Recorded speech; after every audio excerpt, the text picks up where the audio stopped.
Pronto, Vinícius, pode começar. Então, boa noite para todos e todas, oficial, né? Bom, nossa discussão hoje vai ser um relembre um pouquinho da aula passada, mas se a gente aprofundar um pouquinho sobre a questão da juventude e religião.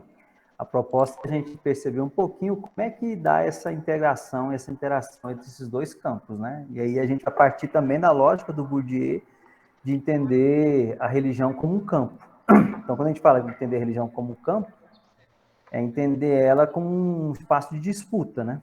E aí o que a gente precisa discutir um pouquinho hoje, valendo-se do texto que está lá disponível para vocês, é quais seriam os elementos e quais os agentes que estariam em disputa no campo religioso desses jovens que a gente vai partir dele para fazer análise, que são os jovens que se integram a um grupo específico dentro da América Latina, que é um grupo de Comunidade Internacional de Estudantes Evangélicos, a sigla em inglês é a mais usada, né, a IFES, né?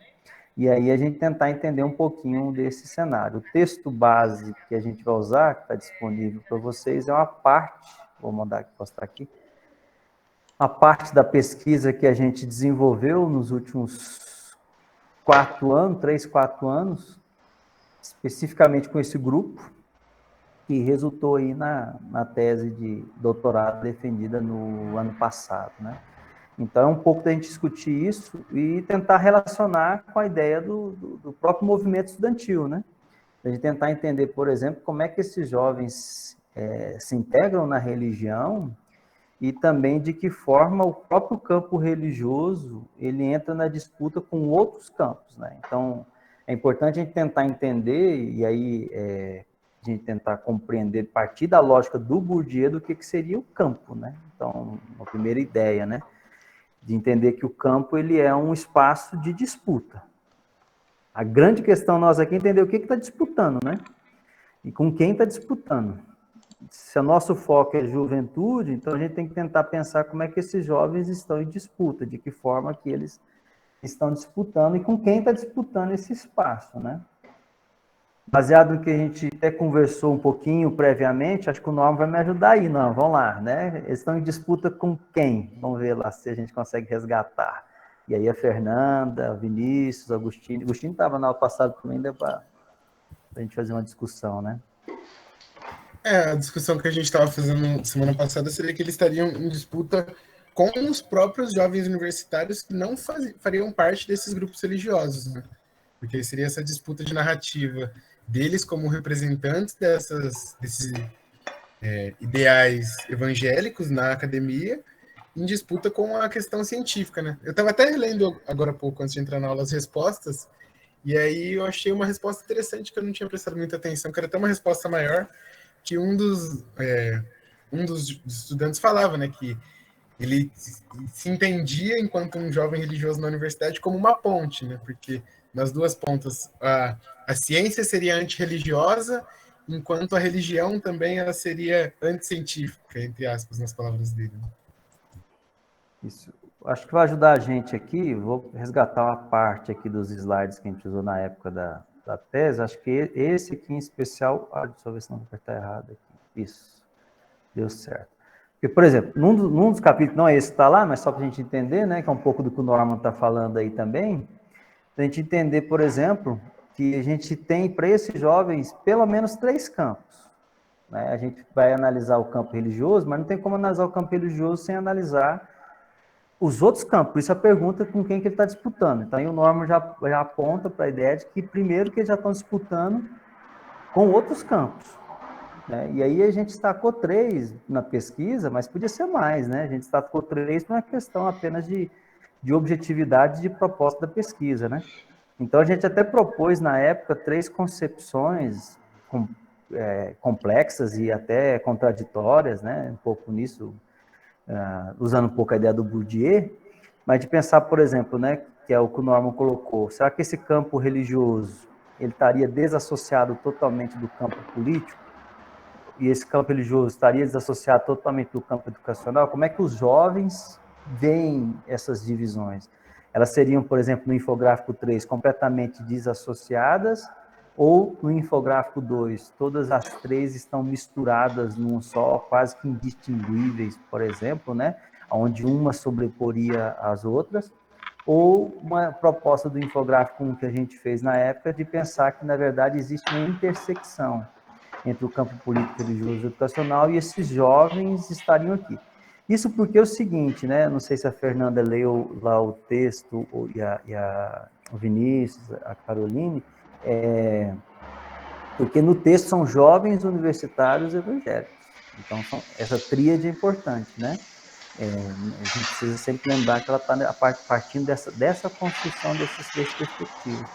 Então, a gente precisa primeiro tentar entender essa lógica do Bourdieu sobre o campo e tentar sintonizar e colocar o campo religioso primeiro. Onde é que esse campo religioso está? Ele está totalmente neutro, isolado? Ele está imbricado, misturado? Ele está, ou não, ele tem a sua particularidade distinguível, mas tem um campo de intersecção, né? Pela fala do Norman, vocês que escutaram aí, vocês acham que ele foi para o infográfico 1, 2 ou 3? Vamos ver se vocês estão entendendo o caminho que nós estamos indo aqui. Vamos lá, se acertar, eu passo para frente. Se errar, eu tenho que voltar. E aí? Fernanda, Agostini, Vinícius, meu xará. Pela fala do Norman. 1, 2 ou 3? Vamos lá, gente. Tem que chutar. Chuta aí, vamos embora. 1, 2, 3 aí. Não tem muita opção, não. É 1, 2, 3. Põe no chat aí. 1, 2, 3. Bom, fui eu que falei, né? Mas eu acho que eu estaria pensando mais no campo 1, na minha percepção. Agostini foi no 1 também. Os demais coleguinhas, vamos ver. Ô, Vinícius foi com o relator. Fala, professor. É isso aí, é o campo 1, mas parece que às vezes na cabeça dos fundamentalistas religiosos deveria ser o 2. Né? Ele mostra que é o 1, né? Na realidade social, mas é meio que desejando que fosse o 2 e que a religião sobrepusesse os outros campos, determinasse eles. Né? Mas na verdade, eu acho que o Norman está certo, é o 1. Os campos sobrepõem, se tensionam, né? Mas eles gostariam que fosse o 2.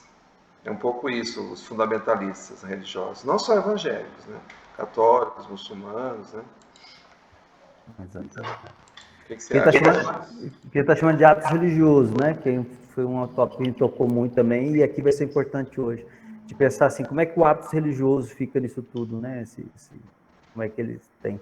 Bom, parece que alguém foi no 2, só antes da gente tentar entrar na resposta, né, grupo? Porque até para dar a resposta é complicado. Mas parece que a Fernanda, lendo o texto, eu imaginei que tivesse ocorrendo o 2. Mas acho que é um pouco isso aí, Fernanda, que o grupo estava explicando, né? Existe o que eles talvez propõem e pensam em si e como a gente lê a realidade social e a vivência juvenil deles, né? E aí existe um hiato aí, às vezes, que a gente pode equivocar-se na interpretação, né? Mas é a nossa interpretação, né? Por isso que eu estou perguntando também a de vocês, né? Norman, manda brasa, pode falar, meu brother. Eu fiquei pensando numa coisa agora que o grupo falou. Se, grupo, a gente poderia identificar que, assim, para esses fundamentalistas, essa identificação deles de sobreposição seria por conta de eles enxergarem cada um dos campos como independentes, né, e não essa intersecção entre eles? Ô Vinícius, ele fez a pergunta para mim, posso responder? Fique à vontade, Gu. Ó, é uma leitura que eu estou fazendo, até gostaria que o Vinícius opinasse sobre o que eu estou chamando de fundamentalismo religioso, que não é só evangélico, pode acontecer em qualquer religião, que é uma ideia um pouco pré-moderna de que os campos, as esferas sociais ou os campos sociais de Bourdieu não eram totalmente, não tinham autonomia, né? E elas muitas vezes pré-determinadas por um campo principal, que era o religioso. Por exemplo, a Europa da Idade Média, a gente pode caracterizar um pouco ela assim. Então, às vezes tem essa concepção que eu chamo de pré-moderna, né?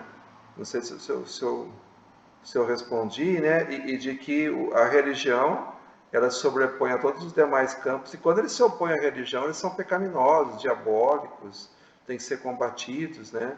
Isso numa expressão extremada, por isso que estou chamando de fundamentalista da religiosidade.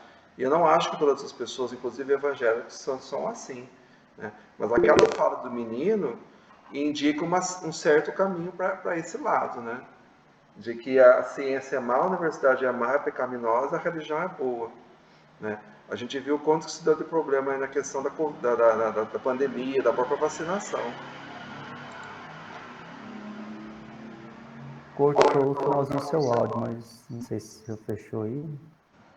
Agora eu fechei. O finalzinho, Vinícius? No finalzinho você estava falando e deu... Mas só as duas últimas 3 palavras aí só. Que na pandemia, essa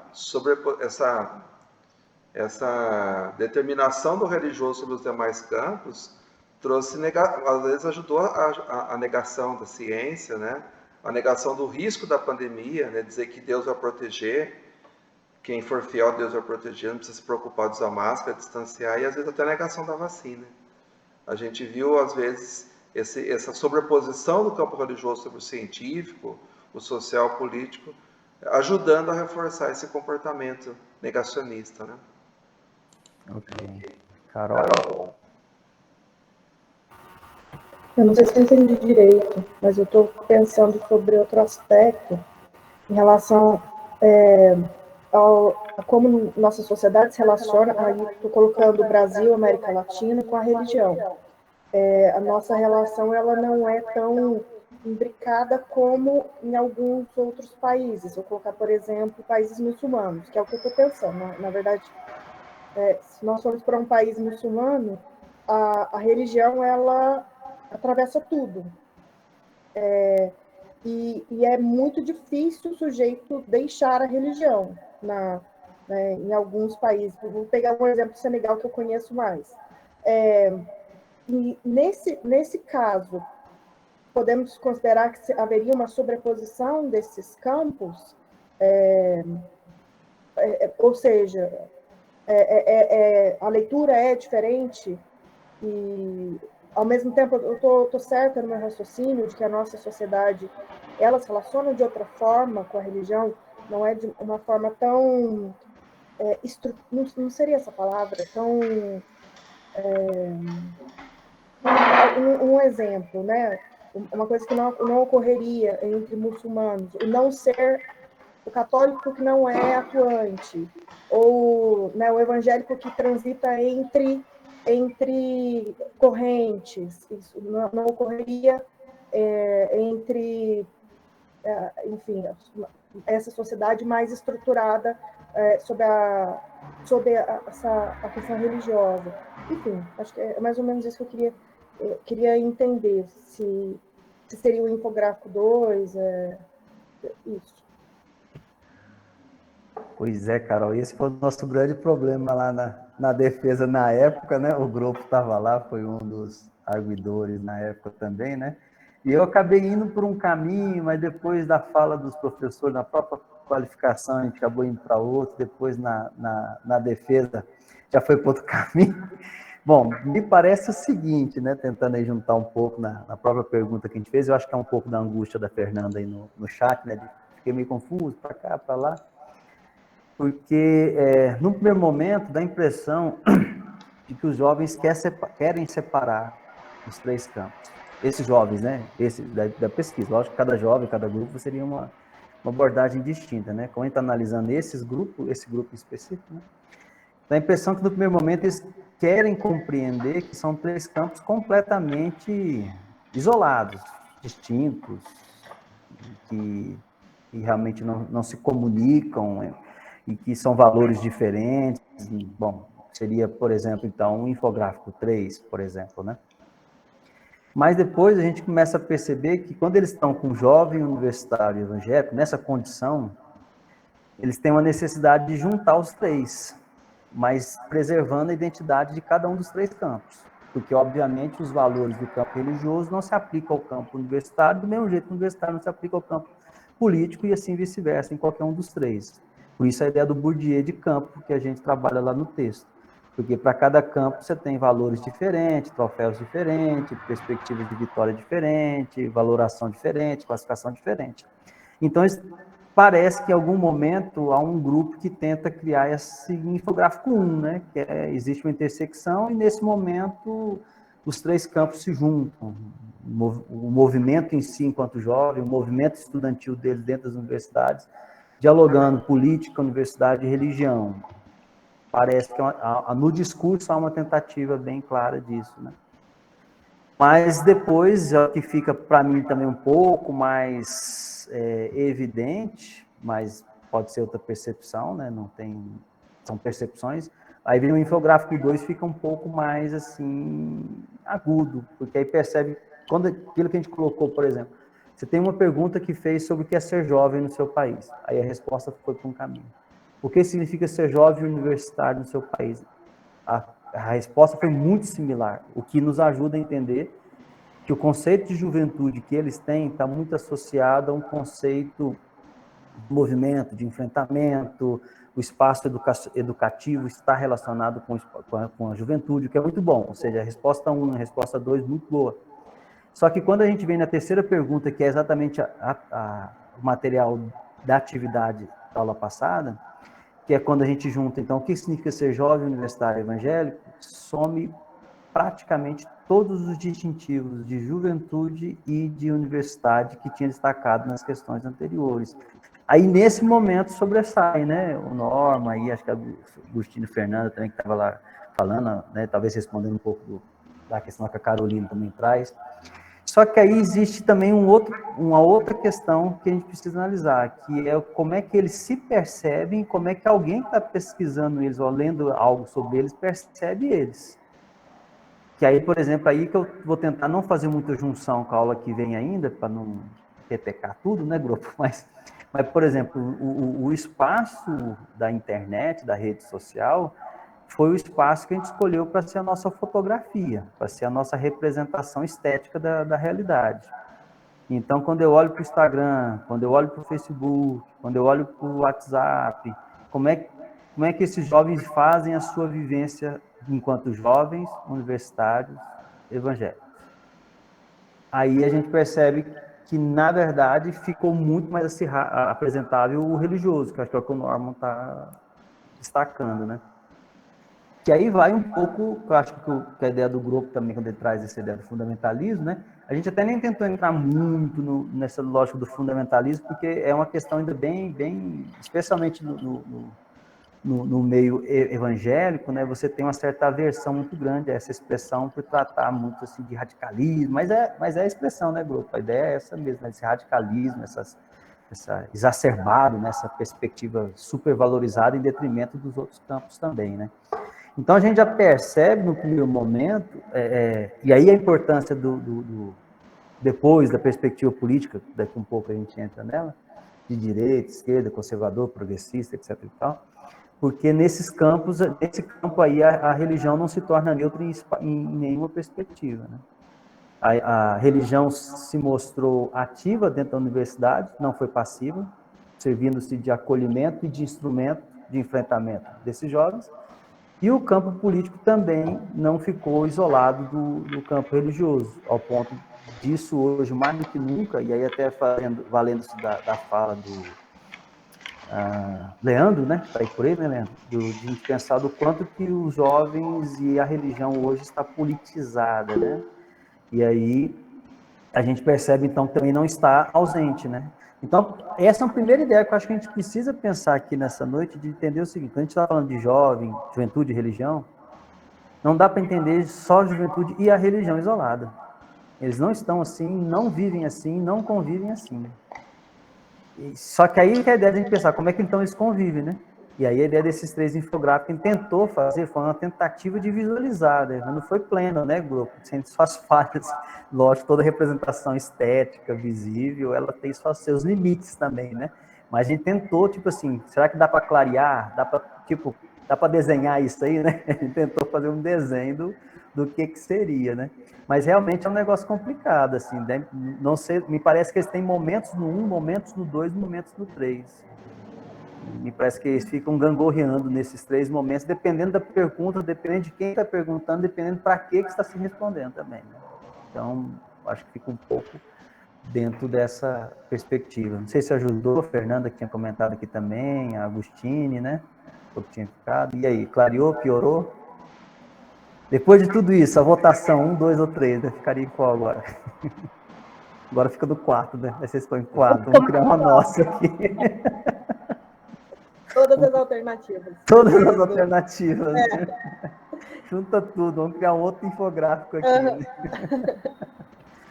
Mas eu acho que é isso, acho que não dá para a gente fechar num só, tem momentos, né? Tem momentos da pesquisa, até para se proteger, eu acho que dentro do campo religioso, eles iam para um infográfico 2, por exemplo, né? Outros momentos que dava para ter uma certa tranquilidade, sem tanta pressão, ia para o 1, por exemplo. Quando precisava evocar diálogo, ia para o 1, né? Ou seja, eu preciso dialogar, não preciso mostrar fundamentalismo, exatamente por questão do grupo que levantou, né? Para não caracterizar um fundamentalismo, eu vou dizer que o diálogo, né? O diálogo com outros campos, né? Que eles são mais dois, o político e o educacional, né? Se é ou não, aí já é outra discussão, mas há uma tentativa disso, né? De se fazer essa aproximação desses três campos de alguma forma, né?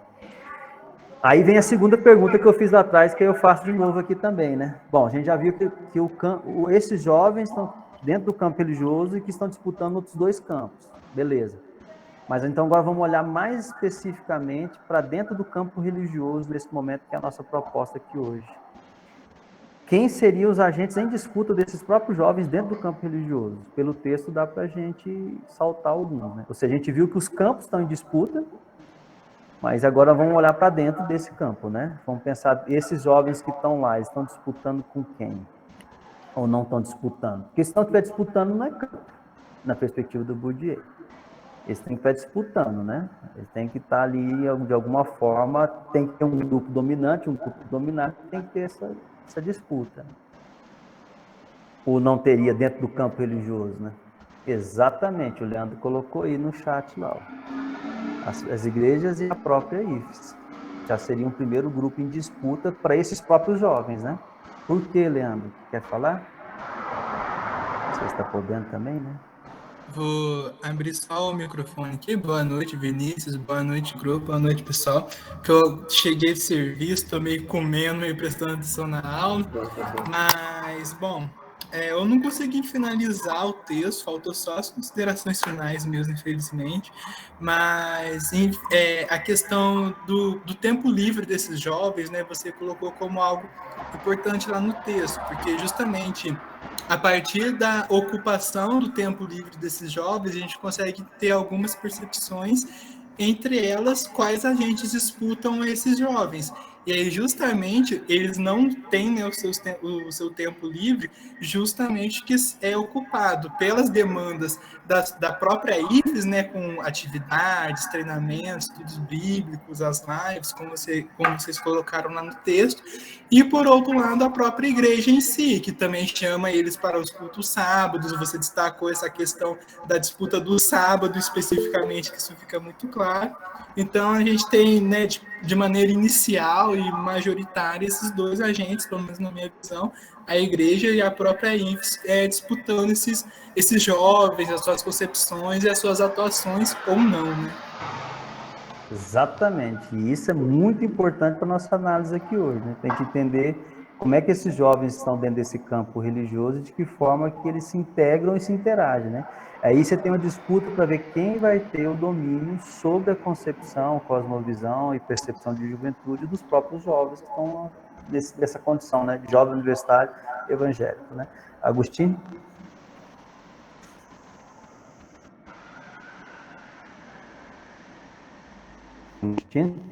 Oi. Então, como o Leandro falou, o tempo deles também está em disputa, mas acho que além um pouco do tempo, meio que o espaço de socialização deles também. Que eles meio que nas perguntas dizem se sentem muito isolados, se sentem muito excluídos pelos outros estudantes que não são evangélicos e tal, pelo meio universitário todo. Falam que se sentem muito deslocados.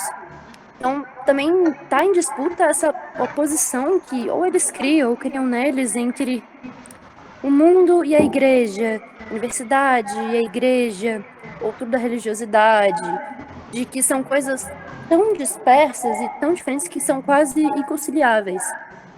E que eles têm que fazer essa ponte, e ou eles convertem os colegas, ou eles são convertidos para vida mundana, esse tipo de coisa. Meio que não tem uma convivência com o diferente, esse tipo de coisa.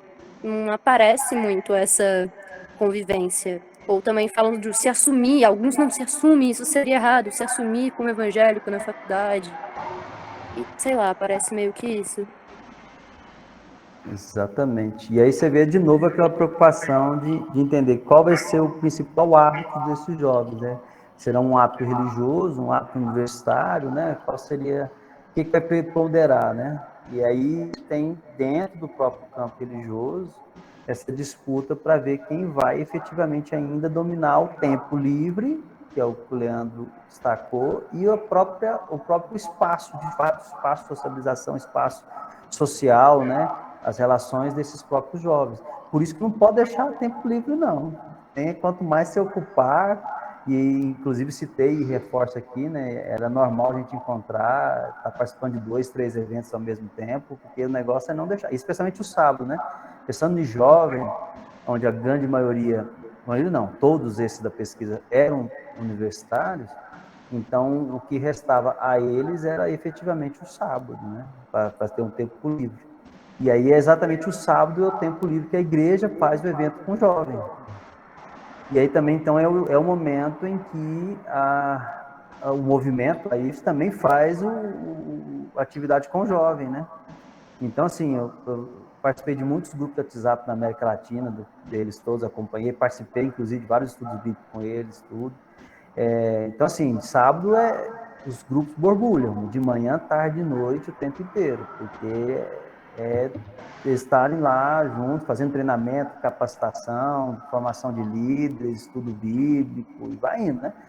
E aí assim, tudo bem, não estamos questionando em si os elementos, isso aí, cada religião tem seus dogmas, seus ritos, não é a nossa questão. Mas a preocupação, assim, né, dessa disputa agora, né, quem vai ter, né? Porque daqui um pouco a gente percebeu, inclusive nas 2 dissertações que a gente apresenta, como parte de base dos referenciais teóricos, que nas entrevistas que eles fizeram com o pessoal, por exemplo, eles começaram a perceber essa disputa entre a própria igreja e a IFES, por exemplo, e depois com a própria universidade, né? Então ficou toda uma disputa dentro do campo religioso, quem que dominaria a concepção de vida desses próprios jovens, né? Então, muito bom, Agostinho, nessa ideia também, a gente pensar no próprio espaço, né? Você está dentro da universidade, mas está sendo regido pela percepção religiosa, né? Não há muito espaço para o hábito educacional ou hábitos universitários, né? O que você tem acho que o Norman, na aula passada, o Leandro usou uma expressão que é bem legal aqui. Na verdade, a universidade virou uma extensão da igreja deles, ou da representação religiosa deles, melhor dizendo, né? Não se tornou um outro espaço, né? Amalgou, né? Misturou ali, fez um leite com Toddy ali entre as duas coisas, né? E que é difícil separar mesmo, né, gente? Se a gente for pensar, não é tão fácil, ainda mais para o jovem distinguir ou fazer essa separação. E talvez nem precise ter essa separação, mas aí acho que o grande desafio é um pouco o que o Agostinho colocou no final. Da gente tentar perceber como é que eles conseguiriam, então, integrar e dialogar essas diferentes áreas, sendo jovens, né? O que se espera desse jovem, o que se espera para ele ser jovem universitário e o que se espera dele ser jovem universitário religioso. Então, só para vocês terem uma noção e ampliar um pouco essa discussão, vou pegar um infográfico que a gente fez, baseado na perspectiva deles, né? Acho que está mostrando, deixa eu ver aqui está. Tá. Então, por exemplo, esse infográfico aqui foi a partir de umas respostas que eles deram sobre o que é ser jovem na perspectiva deles mesmos. Ou seja, quando a gente tirou todo o elemento religioso da pergunta, você vê, não saiu nada religioso. Vou tentar ampliar aqui, acho que fica mais fácil vocês verem isso que eu vou tentar destacar. Quando se perguntou sobre o que é ser jovem, que é essa pergunta, a gente selecionou e fez uma nuvem de palavras aqui, e você vê que destacou bem claro futuro, né, jovem, vida, sociedade, questão social, né, sociais aqui em espanhol, então câmbio, né, mudança em espanhol, etapa, presente, tá vendo? Muita essa discussão temporal, que é coisa do jovem, né? Que é coisa da vida mesmo, você vê muito em qualquer outra pesquisa de juventude, você vê esses elementos muito real, né? Uma preocupação com o futuro e tal. Mas você percebe que aqui, ó, a única representação, pelo menos que eu me recordo, que vocês podem me ajudar aí, saiu aqui, ó, Deus, né? Aqui em uma das várias respostas, não só uma, né? Mas está aqui em destaque, né? Deus, né? Mas, ó, governo, problemas, desafios, modelos, estudos, difícil, diferentes, idade, problematização, experiências, tá vendo? São palavras que são muito características quando a gente pensa desse jovem, né? E aí que é a ideia da gente pensar, então, quem estaria disputando dentro do campo religioso essa representação de juventude?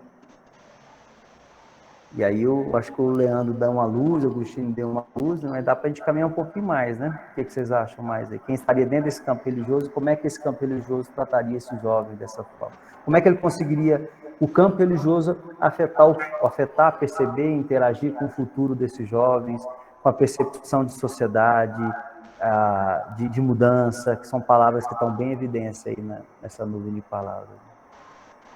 Ou pelo menos como é que isso acontece, talvez, na percepção de vocês lendo o texto, talvez. Ou não ficou clara a minha fala? Eles meio que... Pode falar, Agostinho, manda brasa. É que eles meio que se entendem como missionários, como que estão começando essa etapa da vida para servir a Deus, para ser cada vez mais servidores de Deus e aproveitar meio que a força da juventude para trazer mais almas a Deus. Então eles meio que vinculam o futuro deles a isso, aparentemente. Ou a universidade seria só uma etapa para adquirir uma profissão, para ir nessa profissão, servir a Deus. Eles meio que falam esse tipo de coisa naquelas respostas. Exatamente. Aí você vê a relação entre a universidade e a religião e a disputa pela representação social desses jovens, né? A Fernanda colocou ali, deixa eu ler. Sim, o objetivo de vida deles seria pregar a palavra de Deus. Sim, exatamente. Isso fica bem claro, né, Fernanda, nesse grupo de resposta que foi dado para vocês fazerem ali a atividade. Porque aí é que é esse movimento, né, Fernanda? A gente percebeu assim, enquanto a gente ficou com jovem, olha as respostas que foi. Quando a pergunta foi jovem. Quando a gente perguntou sobre ser jovem universitário, a resposta ficou muito similar. Mas quando você colocou jovem universitário evangélico, aí ficou muito claro que seria bem distinto as respostas, né? A religião ocupa um espaço muito grande na vida deles, exatamente, né? É por isso que aí, né, o Norma, até na semana passada a gente falou um pouquinho disso, que é um pouco da conclusão que a gente chega, de que talvez até jovem universitário evangélico seja uma construção equivocada. Talvez deveria ser jovem evangélico universitário. Parece que não muda nada, mas muda totalmente o sentido, né? Não é jovem universitário evangélico, é um jovem evangélico universitário. Ele é evangélico, mas ele está na universidade. É diferente a construção, né? Leandro? Não, é que enquanto a sua fala, Vinícius, eu fiquei pensando, me veio uma dúvida na cabeça que eu estou refletindo sobre ela e queria compartilhar aqui com você, com o pessoal, que é o seguinte, eu queria saber, né, na verdade, perguntar se depois de realizar a pesquisa e tudo mais, desenvolver esse texto, se você pensou o seguinte, esses estudantes, eles pensam a religião a partir da sua juventude ou eles pensam a juventude a partir da religião deles? Sabe? É mais ou menos isso que você colocou também nessa categoria, né? É jovem evangélico universitário ou é jovem universitário evangélico? E eu fiquei pensando nisso, porque o que eu percebo, e aí resgatando um pouco do que Agostinho falou, de eles se veem como missionários, parece que eles pensam a juventude a partir da religião. Mas eu queria problematizar isso. Como seria pensar a religião a partir da juventude? Será que as práticas religiosas deles iriam mudar? Será que as práticas missionárias deles iriam mudar? O que seria religião a partir da juventude? Me ficou essa questão, essa pulga atrás da orelha. Ótimo, Leandro. E aí que acho que é a nossa grande questão nessa noite, né? Pelo menos a primeira etapa, né, grupo? Da gente tentar entender assim, será que eles, por serem jovens, conseguiram fazer uma leitura dessa religiosidade e, a partir disso, se integrar na sociedade e, portanto, usar ou valer-se, melhor dizendo, da religião para suas relações sociais, que seria um caminho, ou o inverso, que é exatamente o que você está propondo nesse diálogo. Ou até que ponto, na verdade, você tem um domínio, apesar que essa palavra é meio forte, mas um domínio muito grande, aí entra um pouco o fundamentalismo que o grupo estava falando, né? Um domínio muito forte da religião sobre a própria cosmovisão e percepção desses jovens, ao ponto de que a própria concepção de juventude deles seria interferida pela religião. Me parece, pela resposta, Leandro, por essas nuvens de palavras que está exatamente na tela, quando a gente perguntou o que é ser jovem, entendendo se ele é jovem evangélico universitário, a palavra Deus, religião, espiritualidade, Bíblia, deveria ter aparecido mais. E vocês viram, conforme está aí, você tem um Deus ali perdido na história só, mas o resto não tem nada de religioso nas respostas, né? O que nos parece nesse momento, não necessariamente é isso, mas o que nos parece nesse momento, é que eles não concebem que é a religião que interfere na leitura de juventude dele, nesse momento, pelas respostas. Mas, aí deixa eu mostrar então um outro infográfico, que talvez aí já mostre o inverso, porque na fala deles era mais ou menos esse caminho, Leandro. Só que isso não me convenceu durante a pesquisa, eu achei que não ficou claro, não estava muito evidente, sabe? Isso nos incomodou muito durante a pesquisa, para tentar achar aí um pouco desse caminho. E aí eles têm, eu tento explicar um pouco isso lá no texto, também já expliquei em outros momentos, eles têm uma clássica estratégia de grupo, que é o método de estudo bíblico indutivo, que é uma estratégia que surgiu junto com o grupo na década de 50, muito utilizado na América Latina, fora do Brasil, mas também muito na América Latina, onde eles usam os textos bíblicos e, a partir dos textos bíblicos, fazem perguntas. Então, esse método chama estudo bíblico indutivo. A gente pega um texto bíblico, faz o estudo e, através de pergunta, você consegue fazer um estudo a partir daquilo ali. Então, essa é a principal ferramenta, estratégia desses jovens dentro da universidade, vinculado com o religioso, porque é um método de estudo bíblico indutivo, portanto, elementos educacionais muito claros, você tem método, você tem estudo, você tem indutivo, mas você também tem o bíblico no meio, que é método, estudo bíblico, então você tem aí a junção entre religião e universidade nesse método. E aí, quando a gente fez as perguntas para ele, quais eram as principais temáticas que eles viam, ou que eles ouviam, ou que eles participavam desses estudos bíblicos dentro das universidades, não nas igrejas, é dentro da universidade. A gente fez uma nuvem de palavras que é essa que está aí. Deixa eu ampliar ela um pouquinho aqui para vocês. Que é essa que está aí, ó. E aí, ou seja, nos estudos bíblicos dentro da universidade, que é uma das principais ferramentas de estratégia de relação da sociedade, universidade, relações sociais, movimentos sociais, vida coletiva, etc. e tal, tudo passa por aqui. É a principal estratégia. Aí você percebe, se você pegar se desse a gente colocar, né, os dois juntos aqui, a nuvem de palavras anterior e essa nuvem de palavras agora, você fala que são grupos completamente diferentes, está respondendo minhas perguntas. Eu não falaria que é o mesmo grupo. Porque aqui, na verdade, já não tem mais nada do que apareceu lá para trás.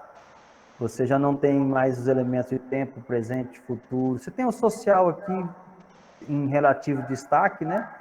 A vida está bem grande, mas o que ganha muito destaque, está visível aí, vocês estão vendo, é o Jesus, grande amarelo, o Evangelho espanhol, bem grande, né? Política tenta aparecer um pouco aqui, né? Tenta voltar um pouquinho, mas aqui fé, salvação, perdão, né? Indutivo, que é o método estudo bíblico indutivo, integral, que é um método, uma influência muito grande desse, que é a missão integral, né? Bom, tem alguns elementos que saltam, como corrupção, está aqui, né? O social está aqui, país está aqui, justiça, mas bem diferente da nuvem de palavras anterior, onde só tinha o Deus lá. Aqui agora já foi totalmente permeado pela religiosidade, né? Não sei se vocês percebem isso, talvez a leitura de vocês é um pouco diferente, né? O que vocês acham? Eu estou viajando na maionese aqui. Pode falar, Leandro. Não, Vinícius, eu concordo bastante com a sua leitura sobre. E aí, eu apresentar um pouco a minha perspectiva, né? Porque que para mim esse texto me causou alguns rebuliços internos. Porque o que acontece? Algo que eu venho buscando pensar e refletir é justamente o que a juventude pensa para o seu futuro, né? O que a juventude tenta construir hoje para o seu futuro e tudo mais.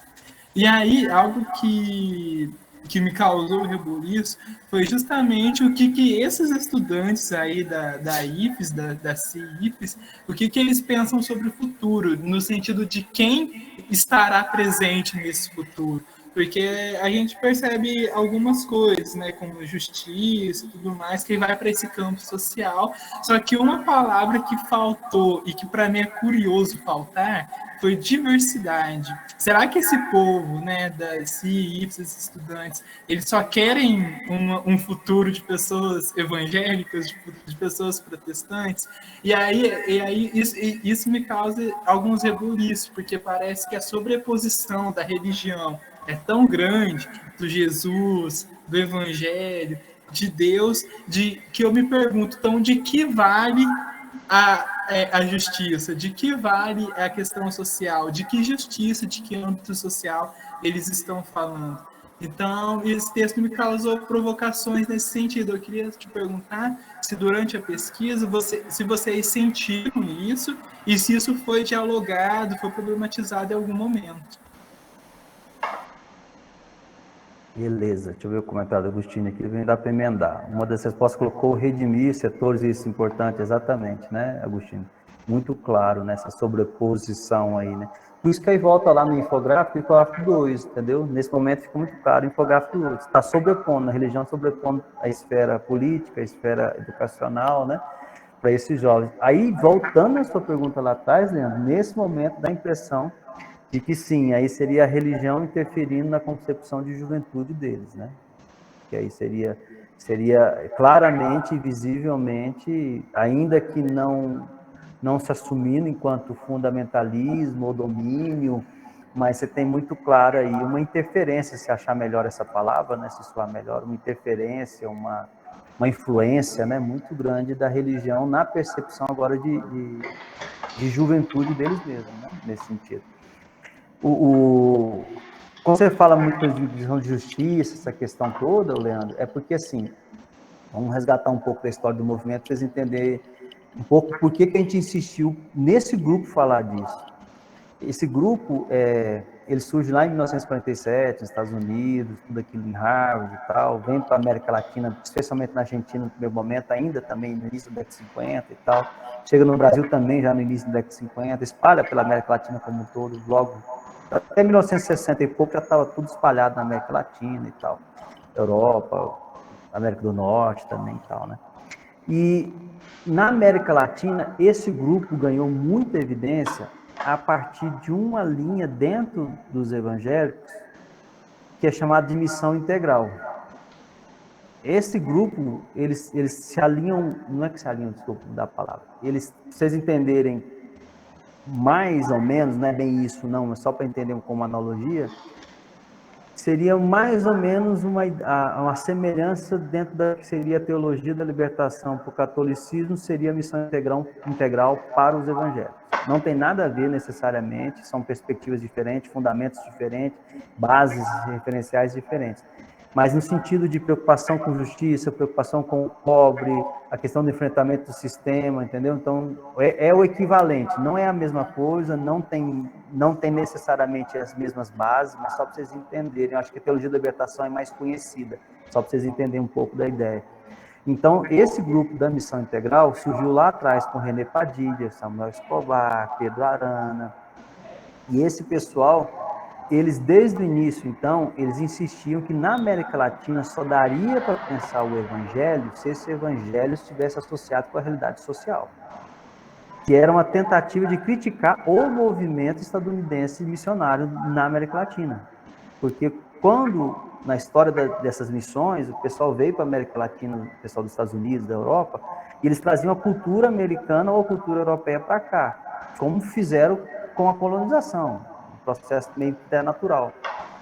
Então, o movimento da Missão Integral, Pedro Arana, René Padilha, Samuel Escobar, eles surgiram e que são os pilares desse movimento na América Latina, da IFES, né? Eles começaram a escrever muitos livros, muitas referências, muita participação em congresso, muitos vídeos, treinamento, insistindo muito que na América Latina não se pensa uma religiosidade sem levar em consideração o social. Então, toda a base da IFES, todo esse grupo vem disso. Por isso que eu insisti o tempo inteiro de entender como é que eles se dão, então, com o campo político, entendendo o político como sua estrutura social, enquanto estrutura de poder, e pensando na universidade como espaço formativo. Então, assim, não foi... Porque às vezes a gente acha que é um pouco do que alguns até questionaram. Por que você está tentando ver isso nesses jovens? Porque eles precisariam ver isso nos jovens. A gente precisava ver isso pela história deles. Pela história do movimento desse grupo de jovens, as questões sociais precisavam estar centralizadas nesse caminho, porque essa é a base deles. E por isso que em outro momento, fugindo do texto aí, mas não da pesquisa como um todo, a gente questionou muito se eles conheciam René Padilha, Samuel Escobar, Pedro Arana. E aí, para minha surpresa, boa parte não conhecia. O que justificou, na minha concepção, do porquê está se distanciando o social desse grupo. Apesar de que na banca lá, o grupo vai lembrar, alguns discordaram, mas tudo bem, né? Percepções e percepções. Mas me parece que a ausência de resgatar Pedro Arana, Samuel Escobar e o René Padilha fez com que eles não mais tivessem tanto uma preocupação na América Latina de enfrentamento social por parte dos jovens evangélicos. Então, hoje, boa parte das leituras, e aí é interessante que na pesquisa, depois, deixa eu até ter ela aqui, porque eu acho que isso aqui é um elemento para vocês entenderem esse movimento e talvez responder sua pergunta seja importante, Leandro. Eu acho que eu tenho aqui o questionário, só para você entender, porque assim, a gente tentou construir uma certa lógica nisso, para a gente conduzir nessa análise, depois chegar nisso, né, para a gente tentar entender um pouquinho como é que seria esse jovem. Então, por exemplo, aqui tem um questionário, aqui, ó, o questionário que foi aplicado para o secretário, o questionário foi para participantes. Então, quer ver, ó, em algum momento aqui, deixa eu achar aqui, Universidade você estuda, então, o que significa... Aqui, ó, tá vendo a pergunta que eu falei? O que significa, na sua opinião... Deixa eu aumentar aqui. Vou tentar aumentar um pouquinho, facilitar para quem tiver com o celular, né? Questão 9. O que significa, na sua opinião, ser jovem em seu país? Que é aquela nuvem de palavras lá atrás, que ficou vida, futuro, tudo aquilo que a gente conversou. Essa ficou muito parecida, a gente não trouxe... aqui já significa ser protestante, né? Depois que fica sobre ser jovem, protestante, evangélico, universitário, né? Que aí é um pouco das respostas que vocês têm para fazer atividade, está lá no Moodle para vocês. Foi essa resposta aqui desse 11, né? Aí, voltando um pouco nessa ideia aqui, em algum momento aqui, quer ver, estudo bíblico, aqui, ó, 15. Você conhece os autores René Padilha, Samuel Escobar? Quais os livros desses autores você já leu? A IFES em seu país utiliza esses autores? Tá vendo? A gente tinha uma lógica nessa pergunta, nessa construção, para ver assim, será que eles ainda associam ser jovem evangélico com a luta social, que é o que impulsionou o movimento na década de 50, ou será que hoje não? E aí, para minha surpresa, porém justificável depois da análise toda, a gente percebeu que houve um distanciamento enorme entre eles e esse primeiro grupo. E aí, meio que prevendo isso, a gente fez a outra pergunta. Quer ver? Não, foi para os secretários, quer ver? No secretário a gente fez a outra pergunta, já prevendo que talvez o Samuel Escobar, René Padilha, toda essa herança de luta social não iria tanto ficar em evidência. Aí a gente fez a outra pergunta para eles, quais seriam os principais autores, né? Tem um momento aqui, cadê? Deixa eu só achar a pergunta, só um pouquinho. Aqui, 14. Isso aqui já foi para os líderes deles, né? Nesse questionário. Tem algum autor, escritor nacional que vocês utilizam como referencial teórico para os treinamentos, cursos, formação, estudo bíblico embutido? Se sim, cite-o e explique a importância desses autores. Ou seja, a gente deu uma apertada, tipo assim, bom, vamos entender quem que vocês estão estudando, quem são suas referências, para entender se justifica, até para pensar nisso, Leandro, se seriam autores mais seculares ou seriam autores religiosos, né, que teria nisso. E aí foi outra surpresa, né, nas respostas, porque eles uns 3, 4 desses que responderam, disse que não usa nenhum outro referencial nacional. O que me preocupa, porque um movimento que já teria 70 anos em cada um desses países e você não ter nenhum nacional para citar, é preocupante, né? Alguns citaram americanos, mas não era essa a pergunta. A pergunta não era nos Estados Unidos, porque citaram John Stott, que é muito importante aqui na análise, citaram o C.S. Lewis, que é muito importante, mas não são brasileiros, não são argentinos, não são equatorianos, né? A gente queria escutar assim, aqui na América Latina. E aí aqui ficou muito claro isso, assim, nós tivemos René Padilha, Samuel Escobar e Pedro Arana, e depois disso meio que morreu. Então isso justificaria, talvez, o distanciamento que a gente percebeu social desses jovens. Porque, na verdade, o que esse grupo acabou fazendo foi não mais produzir algo que questionasse a questão social relacionando com a juventude e com a religiosidade. E aí, então, por isso que eles não conseguiram, foi muito difícil. E todos os que citaram, eu fui pesquisar os nomes que eles colocaram, eram ex-líderes do próprio movimento, o que também me ficou muito preocupado, porque assim, mas será que não consegue ver nada além do movimento, né? Será que não teria outro autor nacional que pudesse dialogar com isso, né? Então foi, sim, exatamente isso, né? No presente e passado apertado. E para mim isso na pesquisa era muito importante, porque me parecia, e depois ficou muito claro na pesquisa, que esses jovens estavam com muita dificuldade de se relacionar socialmente na perspectiva de movimento social, de movimento estudantil, porque enfraqueceu essa área neles, apesar que eles não concordam, nenhum concordam, isso para eles está muito claro que na verdade eles fazem demais e tal, mas não ficou muito claro para mim, não foi essa conclusão que eu cheguei, não. A conclusão, na verdade, é que há um distanciamento muito claro com aí a questão do campo político, com o movimento social. Tanto que aí o texto que vocês têm faz essa análise, com o campo político / movimentos sociais. E que também é relativamente entendível, né? A Igreja Católica, historicamente, tem suas aproximações com os grupos, especialmente a partir da teologia da libertação, mas os evangélicos não. Os evangélicos, na verdade, quem aqui poderia citar alguma atuação junto a movimentos sociais de evangélicos? Muito pouco, se tiver esporádico. E aí vamos piorar o cenário de jovens evangélicos com o movimento social, né? Ou seja, você praticamente não tem. Tanto quando a gente pergunta em outro momento para eles, aqui na pesquisa, se ele participa de outro movimento social, quer ver? Esse aqui, ó, um dos participantes, a gente pergunta se eles participam de outro movimento, até para entender um pouco lá, Agostinho, na sua pergunta lá atrás do seu comentário, como é que fica esse espaço, talvez o comentário da Fernanda lá também, né? Como é que fica esse espaço da universidade para eles, né? Então, aqui em um momento aqui, quer ver, sua opinião, tem um lugar que pergunta se eles participam de algum outro movimento, só achar aqui, só um pouquinho. Que a gente pergunta, forças temáticas, que é tentar fazer esse diálogo, né, que a gente falou aquela hora com vocês. Aqui, ó, você já fez, 13ª pergunta para os jovens, né? Você fez ou faz, ou já fez parte de algum outro movimento estudantil, algum outro movimento social em seu país? Se sim, quais? E como atuava, né?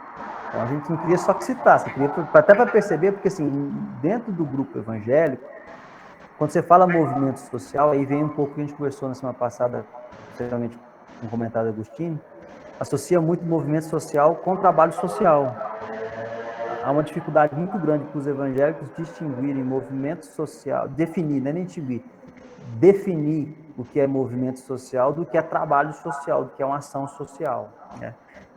Para quem não está entendendo ainda o que eu estou falando, compreende-se muito com distribuir cesta básica como movimento social, por exemplo. Ou seja, não dá para tratar como se fosse, né? Mas associa-se dessa maneira, entendeu? Ter uma creche, por exemplo, trata-se como movimento social, entendeu? Eles se misturam. não há essa distinção muito na concepção, até porque não se há envolvimento com o movimento social, né? Tanto que nessa resposta que eles colocaram, eles colocaram, o máximo que chegou foi Grêmio Estudantil. O mais longe que chegou nessa resposta foi isso. Foi Grêmio Estudantil, participo de Grêmio Estudantil, umas 10 respostas das 218, umas 15 respostas, se foi muito, né? Então, não é muito fácil responder essa questão, não, Leandro, de como é que seria a juventude que lê essa religiosidade, ou a religiosidade que lê essa juventude. E parece que eles também ficam meio gangorreando, até por causa de entender a história deles, né? De cada um. E aí, como eu disse na semana passada, se eu não me engano, boa parte deles já entraram na universidade evangélica. Então, por mais, né, Agostinho, a Fernanda colocou aí também no comentário aquela hora, por mais que o objetivo central desse grupo é evangelizar, ainda um número considerável é de evangélicos, não de evangelizados. Inclusive, eu fiz essa pergunta no grupo focal. Quantos de vocês aqui converteram através das ações dentro da universidade? Nenhum deles. Todos eles já chegaram evangélicos na universidade. Aí alguns perceberam a minha intenção com a pergunta e falaram, não, mas a gente tem casos, né? Se quiser a gente passa e tal. Mas assim, ou seja, dentro da entrevista a gente não conseguiu achar gente que foi... Eu sei que tem, isso é óbvio que tem, né? Até porque 70 anos não justifica não ter, né? Lógico que tem. Mas, assim, interessante perceber que não foi muito fácil localizar dentro da pesquisa aquele que é o objetivo da instituição, então, se é evangelizar, pessoas sendo alcançadas por isso. Na verdade, aí vem o que a gente defendeu, que funciona muito mais como um acolhimento religioso, do que necessariamente até como uma expansão. O que não é ruim também, não, né? Na perspectiva religiosa é ótimo, né? Dentro da perspectiva religiosa, essa é a ideia deles, né? Então, aqui para julgar se está certo ou errado, não tem problema, né? Mas, assim, não é... Há um conflito, né, entre o que se diz, o que se vive e o que representa na rede social. Da rede social eu vou deixar semana que vem. Mas há todo esse dualismo, ou trialismo, ou quadritalismo aí de representação, né? Ajudou, piorou ou não? Acho que complexou melhor. Foi uma ótima explicação, Vinícius. Deu para compreender muito bem, sim. Ótimo. O que mais que a gente pode ir para caminhar? Porque depois a gente vai dar um intervalo e volta para o questionário, né, grupo? Do outro lado, não é isso? Sim. Ô Vinícius, me permite fazer alguns comentários breves? Eu que sou convidado aqui. Não, você não é convidado. Você é tão professor quanto eu na disciplina. Viu? Os seus comentários, as perguntas, os comentários foram muito bons. Eu queria só lembrar, o Vinícius sabe, né? Eu acho que o Leandro deve lembrar também, não sei, que alguns anos atrás nós fizemos uma pesquisa sobre a Aliança Bíblica Universitária ABU, que faz parte, né, da IFES, na Unifal. Tem um grupo da ABU, Aliança Bíblica Universitária, que faz os encontros bíblicos, né, lá quem conhece a Unifal, né, lá na esquina do R, acho que é do R, não lembro se é o prédio R, da enfermagem tem uma esquina, eles sentam lá em um grupo, né, e realmente, Vinícius, uma das coisas que a gente percebeu pelas entrevistas foi um trabalho micro, o Vinícius fez um trabalho macro, né? O que a gente percebeu lá naquele grupo é a importância dele como acolhimento dos jovens evangélicos.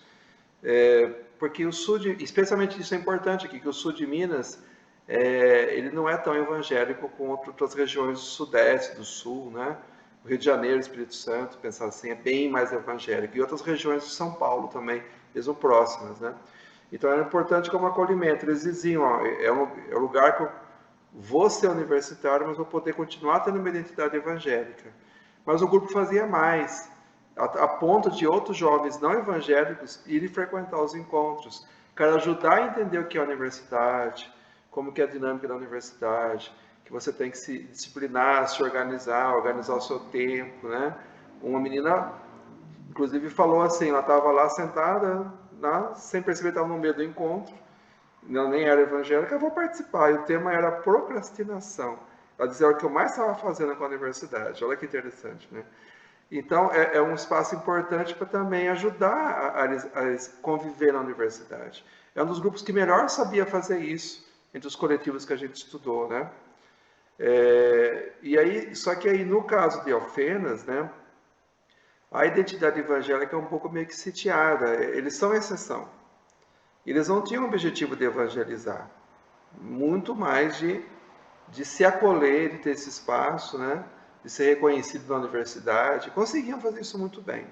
Eles não tinham tanto uma ideia proselitista, acho que como o Vinícius percebeu, que não é muito a função da IFES essa. Eu acho que é mais acolher os jovens evangélicos no espaço da universidade do que buscar novos fiéis. As igrejas fazem isso. Mas eu acredito, eu li alguns textos, que universidades e lugares que os evangélicos são em número maior, a atuação deles é um pouco mais incisiva, inclusive em relação a essa política universitária. Eles participam mais, são buscados pelos candidatos, aos DCEs, aos centros acadêmicos, buscam o seu apoio deles, né? Porque já aí o número é maior, né? E acho que o último comentário, eu queria fazer um outro comentário também. Com os adolescentes que não estão na universidade, que estão indo a construir a identidade religiosa, os textos que a gente leu, estudou para essa pesquisa, mostram que eles fazem mais experimentações.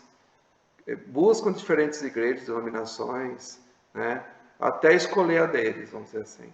E até a ideia do evangélico sem religião, sem igreja, vamos dizer assim. Ele se vê como evangélico, mas não pertence a uma igreja específica. Até tem a ideia do católico não praticante. Existem alguns jovens evangélicos sem igreja ou sem uma denominação fixa. Mas parece que com o passar do tempo eles vão adotando uma identidade religiosa, né?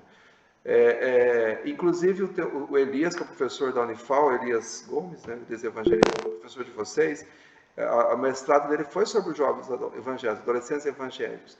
Ele mostra como as igrejas tentavam se adaptar ao jovem, ao adolescente. Tentar um pouco menos de rigidez, dialogar mais, ou fechar um pouco mais aos olhos a questão da sexualidade, até das drogas, né, para não perder esse adolescente, né?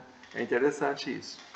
E o último comentário que eu queria fazer, o quanto que o adensamento urbano no Brasil vem se relacionando com o crescimento da religião evangélica, né? Por que no sul de Minas tem menos evangélicos? Uma hipótese, tá? Vou tentar lembrar o nome do autor que trouxe essa ideia, a ideia não é minha. Porque é uma região de menor adensamento urbano, uma região que a vida rural ainda predomina. A economia da mesma cidade como Alfenas ainda gira em torno do rural, né?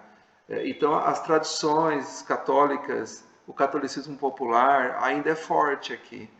Conforme essa região for se urbanizando e adensando, eu acredito que vai se repetir o que acontece no Rio de Janeiro, no Espírito Santo, São Paulo, interior de São Paulo, né? Um dos poucos espaços de sociabilidade, socialização, de vida coletiva passa a ser a igreja evangélica. A igreja católica não dá conta mais. O sindicato não dá conta, os partidos não dão conta, os movimentos sociais não dão conta. O que resta de vida coletiva é a igreja evangélica. É por isso que ela está tendo muito sucesso, onde tem adensamento urbano, né? Não estou fazendo crítica, não. Essa ideia não é minha. Eu vou lembrar o nome do cara que disse isso na palestra aqui para a gente, no ano passado. Enfim, fiquei quase um ano sem vir Alfenas, voltei aqui na Avenida Jovino, né? Virando a esquina, tinha uma escola de curso livre, uma loja, eu não lembro mais o que. Viraram 3 igrejas evangélicas diferentes. Então, é um processo em franca expansão, o Brasil se tornar um país cada vez mais evangélico. E a gente não pode mais, especialmente nas ciências sociais, negar a importância da religião e da religião evangélica. Se a gente gosta ou não é outra história, mas a gente não vai conseguir entender a sociedade brasileira se não entender os evangélicos. E a Carol falou lá atrás uma coisa, eu acho o Brasil um país profundamente religioso. Outrora católico, hoje cada vez mais evangélico. Não dá para entender o Brasil sem entender a religião. É diferente do Senegal, como você falou, é diferente, né? A gente tem diferentes formas de adesão à religiosidade, tem desde aqueles que negam a religião, seguindo os passos da universidade, aqueles que são os fundamentalistas. Mas grande parte dos brasileiros vivem muito fortemente a religiosidade, de diferentes formas. Acho que esse é o comentário que eu queria fazer. Obrigado, Vinícius, espaço. Tranquilo. Eu citei essa pesquisa do senhor com alguns jovens, eu não lembro quem foi o outro coautor, acho que foi uma outra pessoa, tentei lembrar o nome, mas eu citei para eles que teve essa só lembra o Foi da nome? Lívia, ela foi aluna aqui das Ciências Isso. Sociais. Ótimo. Eu citei para eles, falei que aí tinha, né? Eles ficaram surpresos, falei, em Alfenas tem aí, eles falaram, tem um grupo aí. E isso é interessante, assim, né? Porque, por exemplo, aqui na Universidade Federal de Goiás, a gente participando do núcleo de estudo de religião e tal, e aí sempre o pessoal também fala, não, mas aqui tem nesses grupos, e é décadas, é muita década, coisa de 30 anos já tem, entendeu? Então, assim, ou eles se escondem muito, ou estão conseguindo passar desapercebido do grupo, porque é interessante como agora que conseguiram olhar para esse grupo, eles já estavam lá, eles sempre Eu acho que estiveram a lá. gente que não enxerga, nós pesquisadores. É a gente que não Exatamente. quer Eu acho que o enxergar. olhar não tinha, entendeu? E é interessante, agora estão fazendo estudo bíblico na universidade, que eu já fazia há muito tempo, a gente tem casos aqui na Universidade Federal que a gente conhece do grupo aqui já de 30 anos ou mais, entendeu? E faz semanalmente, não é uma coisa esporádica não, é semanalmente, dependendo até mais de uma vez por semana, né? Eu acho que é mais isso mesmo, grupo. Acho que é o olhar, né, nós enquanto pesquisador, que passava batido, né, pensava que era outra coisa. Mas outro comentário importante, só reforçando a sua percepção, grupo, a gente sabe, eu conheço gente do grupo aqui do Brasil e de outros lugares, a gente sabe que eles fazem um diálogo muito bom com a sociedade. Só que o que me angustiou é que eu não consegui comprovar isso. E foi que eu conversei muito na época, até que inclusive com um dos que estava na banca, que foi jovem na época desse grupo, que escreveu livro sobre isso, pesquisou sobre isso com o Eduardo Quadros, por exemplo. E eu falei, a gente não acha, a gente não consegue achar. Eu sei que tem, mas a gente me manda, nem que seja o esboço do estudo bíblico, que falou de corrupção, que falou de racismo, que falou de gênero, sabe, procrastinação, como o professor Grupo colocou, e não me mandavam. E aí, então, até que a gente parou de pedir, entendeu? Porque fica chato a gente ficar pedindo. A gente sabe que tem, mas a nível de pesquisa eu preciso comprovar. Eu não posso ficar, eu sei que tem, eu vi. Não é assim que funciona. A gente sabe como é que funciona a pesquisa. A pesquisa tem que comprovar. Então, se eu tivesse um e-mail comprovando, eu conseguia. E não conseguimos, não mandou. Na verdade, o Chile me mandou algumas coisas, mas muito religiosas. Não mandou o que a gente queria. Conversei com outras pessoas, também não chegou lá. Então, assim, a gente sabe o que acontece, como o grupo colocou. Eles fazem uma discussão bem legal, assim, bem atuais mesmo. Eles conseguem fazer isso, sabe, grupo? Só que aí acontece, a gente não consegue comprovar nível de pesquisa, né? O que é um problema, talvez, né? Bom, enfim, Caroline, depois Leandro. Eu fiquei com uma dúvida. Você conseguiu identificar qual foi o momento de transição? Eu entendi, a sua preocupação era conseguir, não sei se é isso, foi o que eu entendi, se eu estiver errado, por favor, me corrija. A sua preocupação era encontrar esse elo de ligação com o movimento social, com questões sociais, enfim, políticas, econômicas. É isso que você buscava. Você conseguiu perceber qual foi o momento de transição, ou essa transição já se deu lá no princípio? Porque eu estou fazendo uma relação aqui, talvez o grupo saiba mais, com o que a própria Igreja Católica vivenciou com os movimentos de juventude dela também, que no princípio Jaque, Juque, Joque tinham um caráter também muito social, e hoje em dia já estão mais afastadas. Eu não sou católica, mas eu conheço por conhecer pessoas católicas, né? E a preocupação desses grupos hoje também é a socialização, o acolhimento, enfim. E aí eu fiquei pensando, se esse não é um movimento, não sei, um movimento da própria sociedade, não sei, estou aqui refletindo. No Brasil, Carol, eu acho que é mais fácil tentar datar. Ditadura. Ali houve uma necessidade do grupo se alinhar a quem estava no poder para eles se manterem ativos. Inclusive, muitos grupos de jovens religiosos, independentes se é evangélico aqui agora, foram extintos na época da ditadura porque eles funcionavam exatamente dentro das universidades. Então, com a ditadura, no caso brasileiro, a gente até defende isso em algum momento ali na tese também, a IFES sobreviveu porque ela aceitou uma expressão forte aqui, mas pelo menos ela não enfrentou a ditadura, talvez seja uma expressão mais adequada. Não só ela, como muitas das igrejas evangélicas, e aí automaticamente ao não enfrentar, você se alinha de certa maneira a isso. E aí, pelos anos de ditadura, no fim das contas, acabou se alinhando muito hoje, associadamente, muito aí a questão hoje relacionada à direita, ao conservadorismo, tudo isso. Então, assim, no Brasil é um pouco mais fácil ver isso. E na pesquisa, por exemplo, do Eduardo Quadros, que inclusive estava na banca na época, que a pesquisa dele de mestrado foi sobre isso em 1996, sobre esse grupo, aí lá ele consegue, ele como historiador, consegue fazer isso até com mais perfeição. Aí ele consegue, a nível histórico, mostrar, e por ter sido jovem do grupo também, né? Então ele conseguiu perceber mudanças radicais. Nos outros países, me dá a impressão, pelas pesquisas, pelas convivências e pelos estudos que a gente fez, de que alguns já surgiu assim mesmo, já surgiu enfraquecido em termos de movimento social, envolvimento social propriamente dito, de luta social por si só. Já surgiu assim, já surgiu como vou chamar enfraquecido, acho que não é muito um termo adequado, mas só para a gente entender, né? E outros também, me parece, pela leitura que a gente faz, que foi ao longo do tempo se enfraquecendo também pelas outras ditaduras que tivemos na América Latina, quer ser de direita, quer ser de esquerda, não vamos entrar no mérito disso agora, outras discussões, né? Mas, por exemplo, no México, tem duas lá eles chamam teses, né? Mas é de tipo TCC, que é de história, licenciatura, mas eles falam tese bom, enfim. E lá uma das autoras defende isso, que ao longo dos anos, e foi passando por determinadas influências governamentais, as igrejas foram se alinhando, e por se alinhando, não dava, por exemplo, uma igreja que se alinha muito à questão da direita, por exemplo, você não tem nem espaço para discutir questão de diversidade, você não tem questão para discutir questão de aborto, você não tem espaço para discutir nem talvez a questão da mulher, dependendo do espaço, né? Então, assim, isso tudo interfere no como esse jovem vai ler também e vivenciar.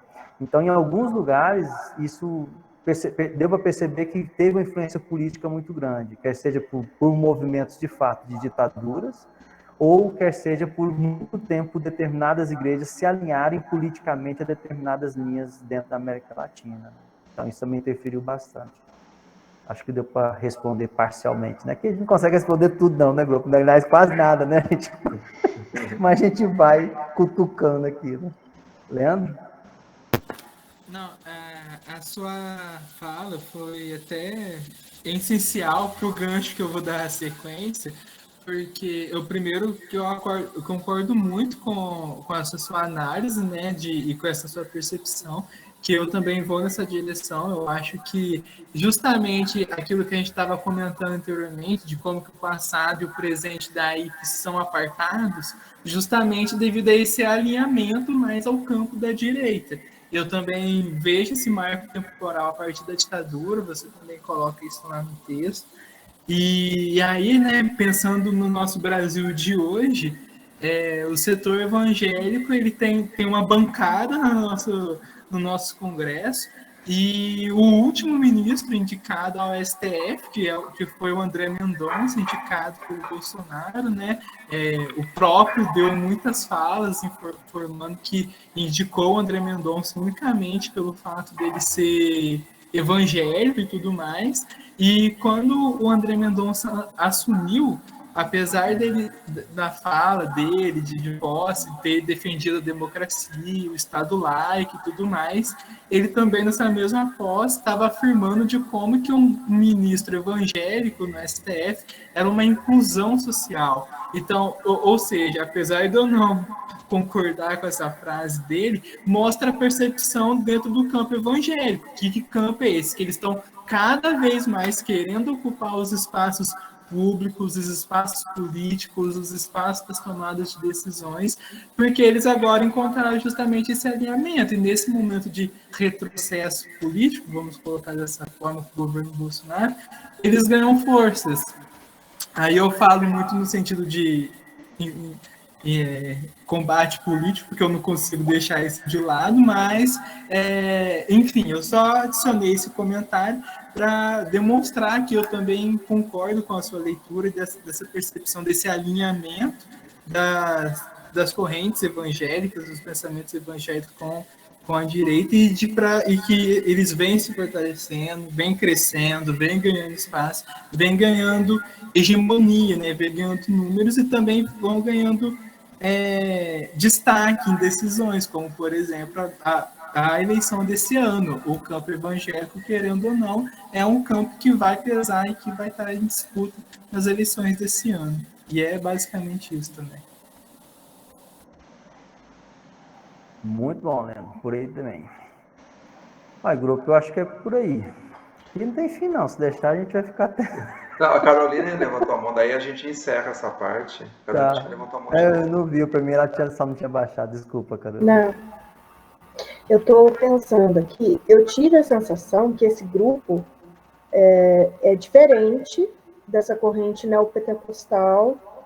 Quero até te perguntar. A prática de... aquela prática de...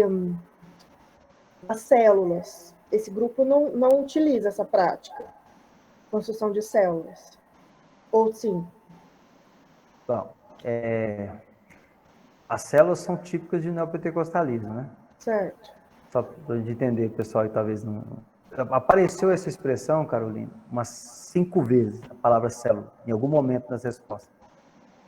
E aí eu até indiquei isso, que poderia ter no grupo, então, alguns muito alinhados ao neopentecostalismo. Porém, o professor Eduardo Quadros, que estava na banca, me fez uma observação que eu não tinha pensado, inclusive retirei depois no texto final, exatamente a partir desse comentário, que, na verdade, na América Latina, esse grupo já usava a expressão célula antes do movimento lá da Colômbia, com esqueci o nome do cara lá agora, a gente criou o grupo lá, César Castellanos, antes do César Castellanos, na Colômbia, e que, na verdade, essa expressão não evocava nenhuma conexão com o neopentecostalismo, né? Então, a gente tirou porque não dava por essa palavra associar que eles faziam parte, especialmente porque as respostas vieram de outros lugares do Brasil, fora do Brasil. No Brasil, sim. No Brasil, a palavra célula está muito claro, visivelmente ligada ao pentecostalismo, né? Pode prosseguir, Carol. A minha sensação, com a leitura do texto, que esse grupo, na verdade, ele não tem uma inserção política, e não tem essa preocupação da inserção política, ou eu estou errado? Corretíssimo. Inclusive, certo. O tempo inteiro eles se definem como apolíticos. Certo, mais uma característica interessante. Então, bem diverso do que a gente está vendo com o neopentecostalismo no Brasil. Né? É uma preocupação com o âmbito espiritual, com acolhimento, com uma coisa que ficou clara para mim enquanto a gente estava falando. O que fica na vida deles é a religião, a universidade é um caminho, né? Passam pela universidade. Né? Eles têm essa... Não, eu acho que não estão errados, de fato. Né? E, enfim, agora, o que ficou também, me parece, pelo que você está falando, que a narrativa que foi vencedora dentro do movimento foi uma narrativa alinhada a governos de direita, enfim, que possivelmente tivessem narrativas, como você falou, mas com caráter social, com caráter busca pela igualdade, enfim, direitos humanos, talvez, mas que a narrativa que conseguiu se estabelecer foi essa narrativa com apelo apenas espiritual, até para se manter, né? Para que essa organização pudesse se manter. É isso mesmo? Exatamente. Só para tentar endossar um pouco aí, Carol, porque assim, boa parte do grupo é ligado a igrejas históricas. Boa parte desses jovens são ligados à igreja presbiteriana, à igreja metodista, à igreja batistas, por exemplo, né? Apesar de que na tese eu explico, hoje não dá mais para, ao falar essas expressões, evocar isso, porque hoje você tem igrejas neopentecostais com o nome presbiteriano, você tem igrejas neopentecostais com o nome batista, então hoje é mais complicado. Mas enfim, só para tentar dar uma distinção. E depois, com o tempo, a gente percebe, estudando o movimento, lendo o que a gente leu do movimento, que teve uma adesão muito grande de grupos pentecostais, ou pelo menos mais alinhados, né? E pouco, muito pouco dentro dos neopentecostais, até porque os neopentecostais têm os seus próprios grupos de jovens universitários. Por exemplo, eu achei um no Instagram, que eu não vou lembrar o nome daqui agora, mas que ele tinha assim, ele juntando todos os da IFES juntos, não chegava nem a 50% do que esse grupo tinha no Instagram. E aí é neopentecostal inquestionável, as fotos entrega, os discursos entrega, a fala narrativa. Então, e aí esse grupo tinha aqui, por exemplo, na Universidade Federal de Goiás, por exemplo, e tinha em vários outros lugares, entendeu? Então, assim, na verdade, aí por isso que a minha pergunta, com quem que eles estão concorrendo? Porque dentro da própria igreja neopentecostal, criou-se grupo para concorrer com esse grupo também, entendeu? Então, na verdade, você tem pouca representação de fato de neopentecostalismo nesse grupo da pesquisa, porque eles têm um outro grupo concorrendo com eles. Aí sim, o grupo, você tem você usou a expressão agora, fugiu, proselitismo muito grande, porque aí a preocupação ali nesse caso é, inclusive, se possível, pegar da outra igreja evangélica mesmo e trazer para o grupo, entendeu? Aí o negócio não é nem de religião, é do próprio grupo, né? E isso é muito comum, e provavelmente aí deve ter em Alfena, deve ter em outros lugares, vocês devem encontrar isso também. Então, assim, é bem distinto. Por isso que eu escolhi esse grupo, porque esse grupo ele tem uma certa história, é distinto a análise, né? Se fosse um outro grupo, seria outra análise, se fosse neopentecostal.